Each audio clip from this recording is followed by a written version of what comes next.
Good morning. My name is Robin, and I am one of the co-founders, the original founder and one of 4 co-founders of Chrysalis, a safe haven for profound change, social, economic, environmental, and personal change.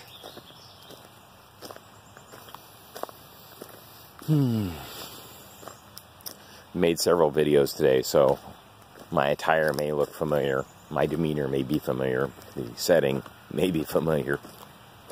It's a gorgeous spring day, though.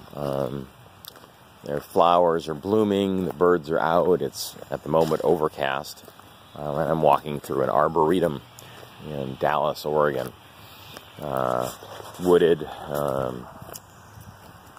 bark mulch paths. There's a river about 200 feet away from me. It's just peaceful. It's beautiful. It's a gorgeous, relaxing. And it reminds me of how much I would love everybody to be able to experience something like this on a daily basis. That is, if this is the kind of thing that you like.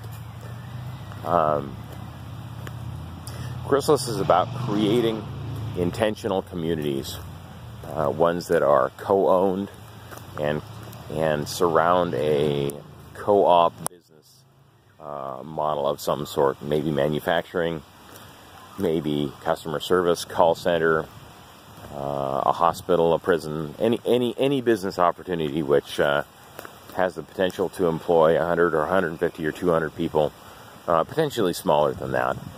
But any business model like that would ideally work for this sort of thing. And, I've mentioned several times in other videos that an intentional community would ideally be set in any number of different surroundings. It could be urban, suburban, rural, combination of the three. And I'm sure people are wondering, well, what would those look like? And the most common would be a suburban setting where you have enough acreage to make something that looks like a subdevelopment, but probably for efficiency dwellings, micro homes, maybe apartment buildings, condominiums, something like that, on a piece of land that was well maintained, well landscaped, and kind of either within or just outside a city's urban growth boundaries, or suburban growth boundaries. Something that looks like a standard neighborhood you'd see in suburbia. So that's a pretty easy model to work with, and there would be, enough land that it would look a lot like a park. So, you'd have a lot of green grass, and you'd have play equipment, and you'd have trails that were probably bark mulched for running and walking and playing. You might have a stream running through it. I'm sitting here looking at what the epitome of a landscape would be for a suburban community. So I'm going to go ahead and run my phone around here, and you can kind of see what I'm talking about. And you've got parking area, you've got green grass, you've got a bridge over there that goes over a river or a stream.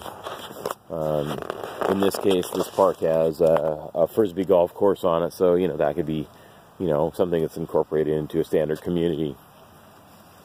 But what about a rural community? What would a rural community look like? Well, I would imagine it wouldn't be a whole lot different than this, except that, the business model would potentially change. So in a suburban community, you might have a manufacturing plant, you might have a call center, customer service center, a hospital, you might have a mall that could be the central business idea for the community. So a set of stores or a collection of stores which could sell different products that were sustainably sourced, for instance. So you'd have a sustainable mall where people could come and do their shopping for sustainable products, groceries, organic food, sustainable clothing, any number of different things.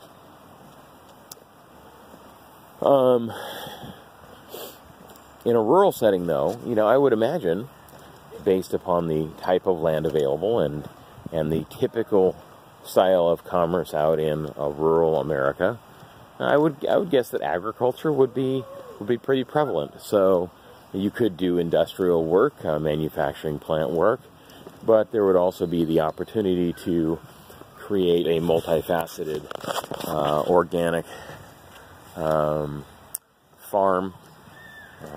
agricultural pursuits, potentially organically raised meats, free-range cattle, any number of different things which suit more of a rural need. So the environment is going to largely determine what kind of business model would be appropriate in a rural setting or a suburban setting. So that leaves urban settings. And urban settings are an interesting thing. Oftentimes you have a really, really ultra-high density of population and varied population types in an urban setting. High-rise buildings, lots of knickknacks and shops, potentials for internet sales. So if you were to take an urban neighborhood that maybe has 4 or 5 mid-rise or high-rise buildings on them, I would imagine that you would be able to put some sorts of window gardening planter boxes in. You could do rooftop gardening. There's the potential for hydroponics or aquaponics in the rooms with the right types of lighting. So food production still is very, very feasible for the community. On the lower floors, I would imagine you would have the opportunity to do any number of different types of businesses, including things like customer service-based businesses, call centers, office space, insurance, phone sales, internet sales, but all kind of contained within the construct of a typical urban setting. So something that isn't land intensive. And that doesn't mean that you can't have parks or that you can't incorporate greenery into an urban setting, but it starts looking differently. So the environment really is going to determine how we utilize the space available to make an intentional community and surround it around commerce. The lower floors could be things like delis, donut shops, bakeries, clothing stores. You know, there's a real demand for people using their personal time there and creating their own personal products to sell from an individualistic standpoint, being self-employed. But if we band together in a community status, in a community way, in the form of a community, then a lot of the pressure to make ends meet financially drops away. It's all reinvested again into the community, like I've talked about in the other videos. So you have, instead of paying your landlord to buy or pay for this investment in this building, that money goes into something that becomes real property for the entire community and for then the individuals. So the environment is going to, the specific environment, geography, topography, urban, rural, suburban settings are going to determine how the community gets structured. But it's not limited to a 50-acre park in suburban America. It can be, this community model that can be created anywhere. It could be created subterranean if it was in a desert and needed an area which was going to be cool. The whole idea is that we use our environment to inform our decisions about how the community gets created. We use the economic environment to inform our decisions about what kind of business models work. We use our social environment to inform our decisions about how the social structure of the community gets put together.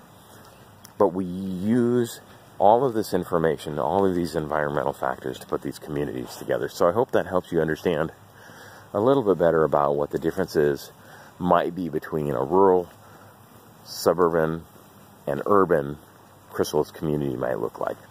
Thank you. And if you have any questions, please feel free to look me up on Facebook. Robin Wengert, Facebook, in Oregon, Dallas, Oregon. Shouldn't be hard to find me. There's only one of me. So thank you very much, and check out more of the videos. Have a great day.